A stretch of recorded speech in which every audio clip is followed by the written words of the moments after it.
Aujourd'hui, je te montre en 5 étapes comment faire pour toujours avoir ton devis validé auprès des clients. Numéro 1, toujours être disponible pour répondre au téléphone et proposer un rendez-vous rapidement à ton client. Numéro 2, être toujours à l'heure sur ton chantier, voire même en avance et surtout être habillé sur ton 31. Numéro 3, scénarise au maximum tes prises de cote afin que le client se sente vraiment en pleine confiance. Numéro 4, trouve toujours la solution à ton client avant que lui-même y pense. Et numéro 5, dès que tu as terminé toutes tes prises de cote et prises de coordonnées, propose immédiatement un rendez-vous à ton client le plus vite possible pour lui remettre le devis et lui faire signer au deuxième rendez-vous.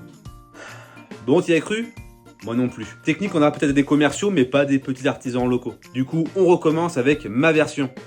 On fait de notre meilleur pour répondre au téléphone. Cependant, si on ne répond pas, c'est qu'on a les mains quelque part. S'il te plaît, n'hésite pas à laisser un message vocal ou envoyer un petit SMS. Et le numéro 2, avant de prendre rendez-vous pour un devis, tout le temps expliquer au client le temps d'attente pour venir faire le rendez-vous pour le devis. Le plus important, le temps d'attente moyen pour venir effectuer l'intervention chez le client.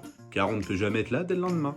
Le 2 bis. Il est rare d'être à l'heure chez le client, n'hésite pas à proposer un créneau horaire d'environ une demi-heure, car en fin de journée, on sait que c'est toujours le bazar. Bien sûr, lorsqu'on arrive chez toi, ne t'attends pas à voir quelqu'un en costard, on sort de chantier, on a de la poussière, c'est pas pour autant qu'on va t'effectuer un bon travail chez toi.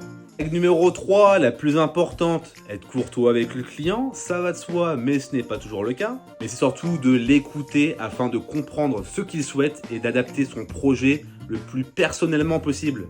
Du coup, en règle 4, tu auras toujours scénarisé les prises de mesures. Scénariser, c'est pense à prendre des mesures pour avoir toutes les informations pour éviter de rappeler le client. Le numéro 5 voudrait qu'on convienne d'un second rendez-vous.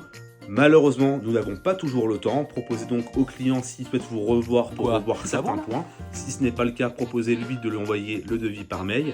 Et surtout qu'il vous confirme bonne réception du devis, des fois qu'il passerait dans les indésirables, ou que vous ferez une erreur lors de l'inscription de l'adresse mail. Ça arrive souvent.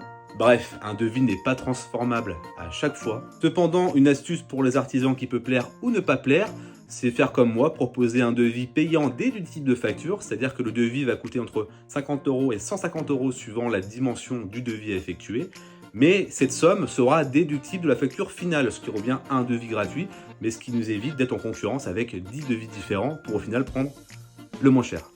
A bientôt, merci de votre confiance, bonne soirée, bisous.